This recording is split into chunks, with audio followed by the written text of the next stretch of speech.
Believe it or not, language acquisition is not considered particularly cool among the youth of today. And I say that with the greatest love for my peers in my age demographic.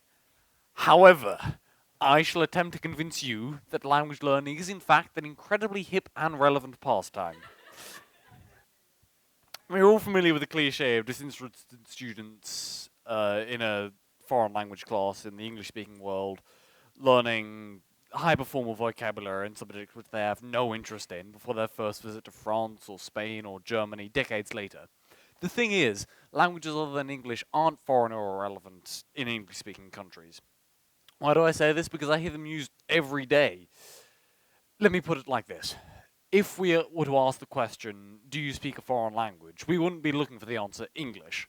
But if the answer was yes, I speak Larakia, we would regard that as acceptable. But in reality, English is the foreign language, and Larakia, and perhaps some dialects of Tiwi and Liming and Woolna, depending on how you define local, is the only truly local language.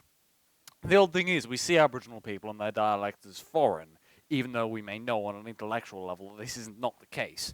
This mentality was brought to a head a few months ago when Gurmal won the ARIA Award in the World Music category for his The Gospel album Nyong Mata in his own country. There's a special kind of irony in praising the works of Aboriginal people, yet regarding them as a novel import. I think it's about time that I brought up the elephant in the room when it comes to language acquisition in the English-speaking world, which is that English is quickly becoming, if it isn't already, the world's unofficial lingua franca. A lingua franca is basically a language that can be understood to a rudimentary level by everyone in an area, in this case the entire developed world. But if we all view the world through the lens of an English speaker, we all develop a unified and homogenized way of speaking about the world and therefore viewing it. If we really want to respect cultural differences, the worst thing we could possibly do is expect everyone to conform to a standardized and regulated form of English, sterilized and shaved down to, if you like, the white man's way of speaking. To this end, African American vernacular English is viewed as dirty and uneducated, as is Aboriginal Australian English and its subsequent Creoles. Even dialects spawned from within the West, such as Cockney or Scottish English, are frowned upon by speakers of higher dialects, Australian English, British English, American English, etc. It would appear, therefore, that the only respectable means of communication would be the variety of English spoken by the Western upper class and elite. Funny coincidence, that.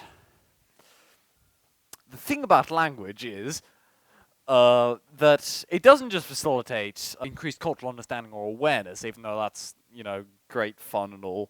It also facilitates heightened banter.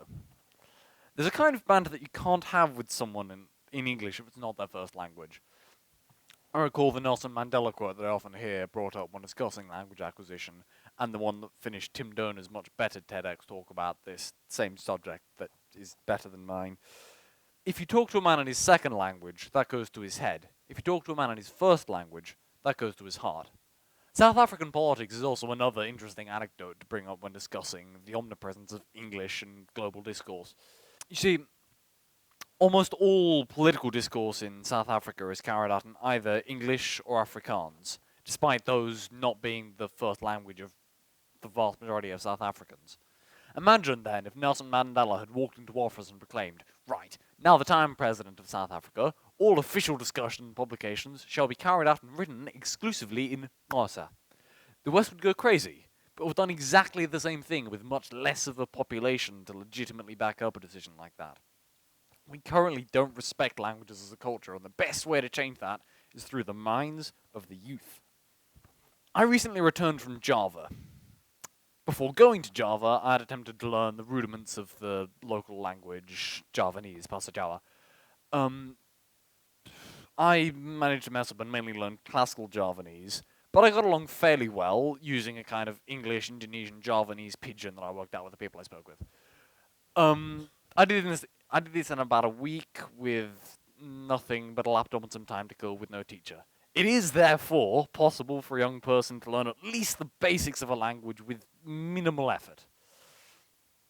Just out of interest, how many of you people here have heard someone speak Javanese? How many of you knew that it was a thing? Okay, that's a few. there are about 5 times as many people who speak Javanese as there are people in Australia, and the vast majority, like about 95, 96% of them, live within 2 or 3 hours flight of here. Which, yeah, it's quite close, and there's a lot of them. So, and I think if I said to a room of people in Jakarta, how many of you know that Australians speak English, I would get a lot more raised hands. The amount of cultural understanding that one can attain in a 5-minute conversation easily surpasses what one can learn through predetermined curricula. I say this because predetermined curricula typically focus on repetition of basic vocabulary and grammar, which is all well and good, but fails to actually deliver meaningful understanding with the relevant culture's ideas and history. I'm also fairly proficient in Greenlandic. Since learning Greenlandic, I've also learned the standard response, which one delivers upon my announcement of proficiency in Greenlandic. There's a Greenlandic language. To which I say, as the old Inuit proverb says, actually, I just told you that my hovercraft is full of eels. Which brings me on to another reason why language is cool. You can mess with people.